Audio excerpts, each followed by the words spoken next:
India के शहर तो फट रहे हैं भाई। करोड़ों लोग तो पहले से ही इन शहरों में रहते हैं और हर साल लाखों और आते रहते हैं। ऐसे में पब्लिक ट्रांसपोर्ट की जरूरत तो बहुत ज्यादा बढ़ गई है और इसीलिए मेट्रो रेल आई है। उन लोगों के लिए एक उम्मीद की किरण जो ट्रैफिक जाम और भरी हुई बसों से परेशान हैं। लेकिन इन मॉडर्न चमत्कारों को बनाने के लिए सिर्फ सोचने से काम नहीं चलेगा। इसके लिए बहुत ज्यादा पैसा, टेक्निकल एक्सपर्टीज और अच्छा एग्जीक्यूशन चाहिए। ये एक ऐसी चुनौती है जो अक्सर सरकार के बस की बात नहीं होती और यहीं पर पब्लिक प्राइवेट पार्टनरशिप्स यानी पीपीपीज की एंट्री होती है। सीधे शब्दों में कहें तो पीपीपीज सरकार और प्राइवेट कंपनियों के बीच एक तरह की साझेदारी होती है ताकि मेट्रो रेल नेटवर्क जैसे पब्लिक इंफ्रास्ट्रक्चर प्रोजेक्ट्स बनाएं और चलाए जा सकें। सरकार ज्यादातर जमीन और शुरुआती पैसा देती है, जबकि प्राइवेट कंपनियां बड़ा निवेश, नई टेक्नोलॉजी और मैनेजमेंट का हुनर लेकर आती हैं। ये तो दोनों के लिए फायदे का सौदा हुआ ना। ये पार्टनरशिप कई रूप ले सकती हैं।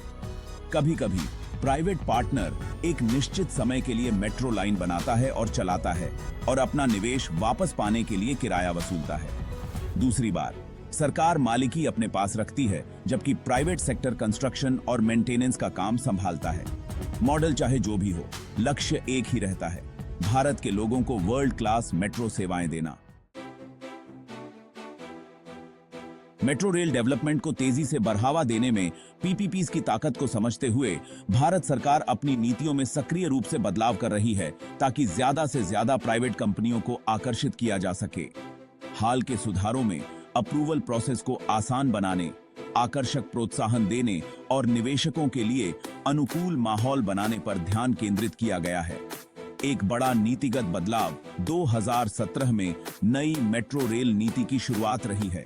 यह बदली हुई नीति नए फाइनेंसिंग मॉडल को बढ़ावा देती है, मेट्रो कॉरिडोर के आसपास ट्रांजिट ओरिएंटेड डेवलपमेंट को बढ़ावा देती है और ग्रीन टेक्नोलॉजी के इस्तेमाल पर जोर देती है। यह एक स्पष्ट संकेत है कि सरकार मेट्रो रेल को भारत की शहरी परिवहन क्रांति की आधारशिला बनाने के लिए गंभीर है। एक और महत्वपूर्ण बदलाव मेट्रो रेल परियोजनाओं में मेक इन इंडिया पर जोर देना है। घरेलू स्तर पर निर्मित उपकरणों और तकनीक के उपयोग को प्रोत्साहित करके सरकार का लक्ष्य स्थानीय उद्योग को बढ़ावा देना और नई नौकरियां पैदा करना है। यह न केवल विदेशी आयात पर निर्भरता को कम करता है, बल्कि लंबे समय में तकनीकी आत्मनिर्भरता को भी बढ़ावा देता है। इन नीतिगत बदलावों के नतीजे दिखने लगे हैं। प्राइवेट कंपनियां अब मेट्रो परियोजनाओं पर सरकार के साथ साझेदारी करने के लिए ज्यादा उत्सुक हैं, जिससे बहुत जरूरी निवेश और विशेषज्ञता आ रही है। यह नई गति भारत के शहरी परिदृश्य को बदलने का वादा करती है, जिससे इसके शहर रहने, कनेक्टेड और समृद्ध बनेंगे।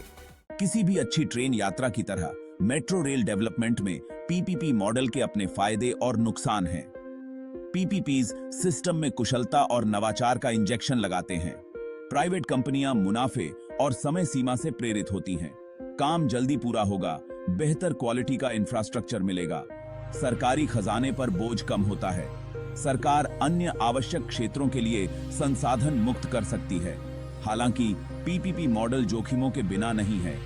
निजी कंपनियां मुनाफे को प्राथमिकता दे सकती हैं। जटिल अनुबंध समझौते एक और चिंता है। कानूनी लड़ाइयां और रुकी हुई परियोजनाएं जनहित को नुकसान पहुंचाती हैं। सावधानी पूर्वक योजना और पारदर्शी शासन आवश्यक हैं।